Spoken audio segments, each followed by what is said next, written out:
Seminar और कार्यक्रम में हमको जाने का मौका मिलता है और वहाँ हम जब देखते हैं आज के युवाओं को, आज के बच्चों को जूझते हुए, जब बड़े हो जाते हैं बेरोजगारी से जुड़ते हुए, अच्छी शिक्षा के लिए जूझते हुए, तो हमको लगता है कि पढ़ाने के साथ साथ हमको कुछ करना चाहिए। सबसे बड़ा ताकतवर विपन जो है, विपन मतलब होता है हथियार, वो क्या है? मोटिवेशन। जो डांट के नहीं कर सकते हैं, मार के नहीं कर सकते हैं, दंड दे के नहीं कर सकते हैं, मोटिवेशन से कर सकते हैं। इसलिए कहते हैं मोटिवेशन इज पावर। मैं आज बता रहा था कि सफल व्यक्ति के बारे में हम लोग को चर्चा करें। सफल व्यक्ति कौन होते हैं? हम लोग जब सफल व्यक्ति के बारे में पूछते हैं तो बहुत सारे लोग ये कहते हैं कि सफलता का मतलब होता है कि किसी को नौकरी हो जाना या आर्थिक रूप से बहुत समृद्ध व्यक्ति को हम सफल इंसान कहते हैं, लेकिन ऐसी बात नहीं है। सफल हम अलग अलग क्षेत्रों में हो सकते हैं। और आज हम शुरू करेंगे मेरी इस बात को स्वामी विवेकानंद से। स्वामी विवेकानंद का एक कोट है जिन्होंने कहा था कि आपका संघर्ष जितना लंबा होगा आपकी जीत भी उतनी शानदार होगी।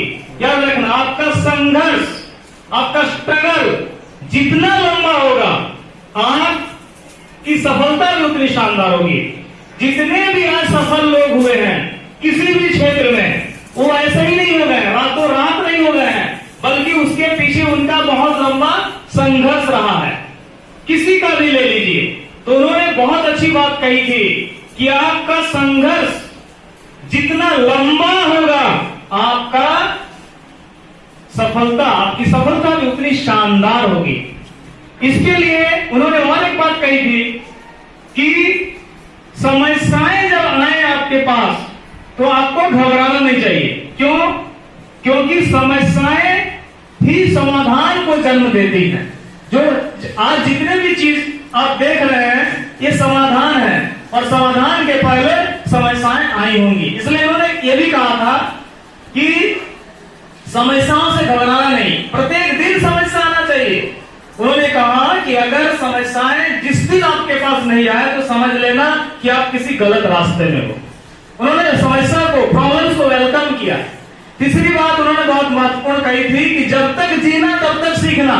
कोई व्यक्ति अगर ये समझता है किसी भी क्षेत्र में कि मैं परफेक्ट हूं, मैं सब कुछ जानता हूं, सभी क्षेत्रों में हमारा कमांड है, बिल्कुल गलत है।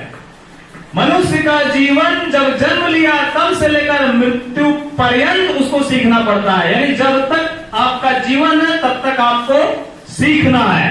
और चौथी बात उन्होंने बहुत महत्वपूर्ण कही थी कि अनुभव, जो एक्सपीरियंस होता है, वो अनुभव क्या है? सबसे बड़ा शिक्षक है। अनुभव एक्सपीरियंस सबसे बड़ा शिक्षक है। तो जब हम कोई काम करते हैं तो दो चीज होता है, या तो हम उस काम में सफल हो जाते हैं या असफल होते हैं।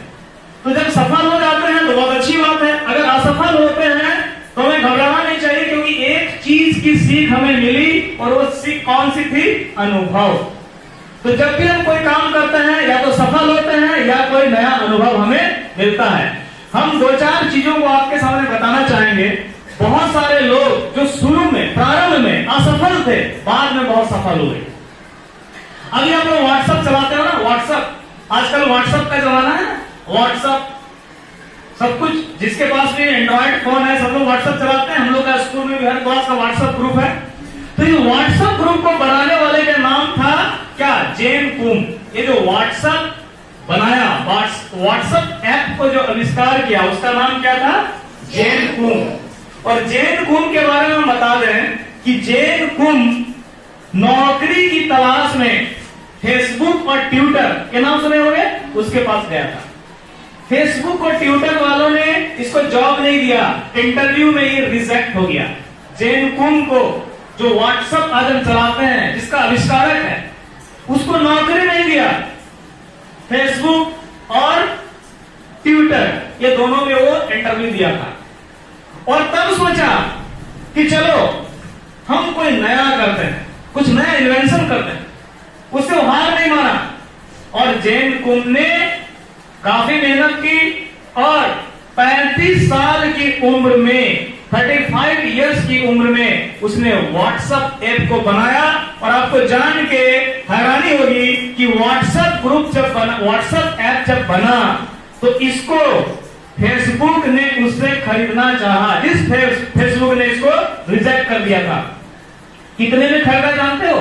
$19 बिलियन। $19 बिलियन का अगर इंडियन रूपी में कन्वर्ट करना चाहोगे तो लगभग 1,38,305 करोड़,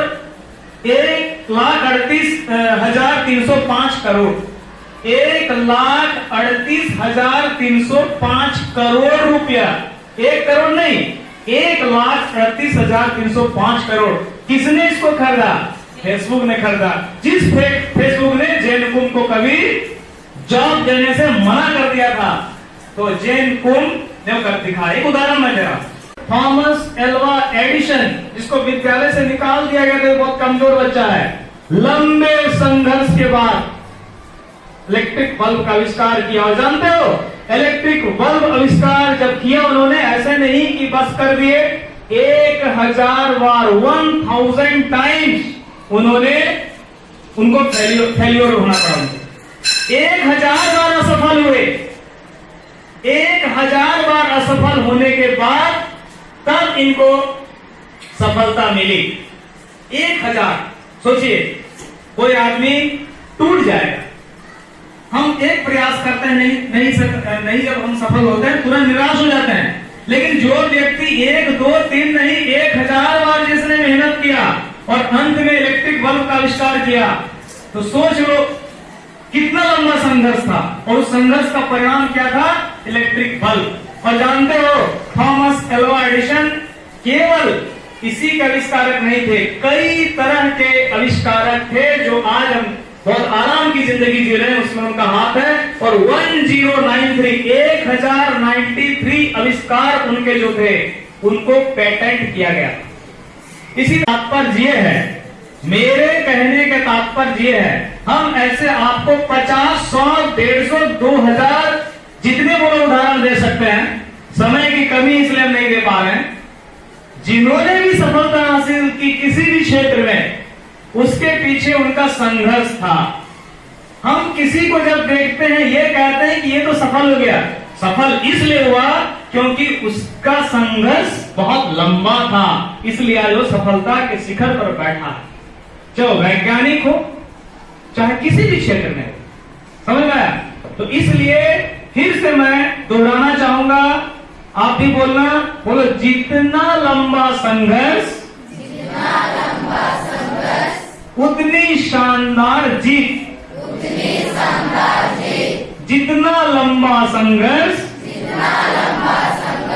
उतना मजेदार सफलता। समस्याओं से घबराओ नहीं, समस्याएं समाधान की जननी है। जिस दिन आपके पास कोई समस्या न आए, समझ लेना तुम गलत रास्ते में हो। हमेशा जीवन में कुछ सीखने का प्रयास करो और अनुभव सबसे बड़ा शिक्षक है, जो हमें कुछ न कुछ सिखाता है। असफलता से कभी नहीं घबराओ। जब हम कोई काम करते हैं, या तो हमें सफलता मिलती है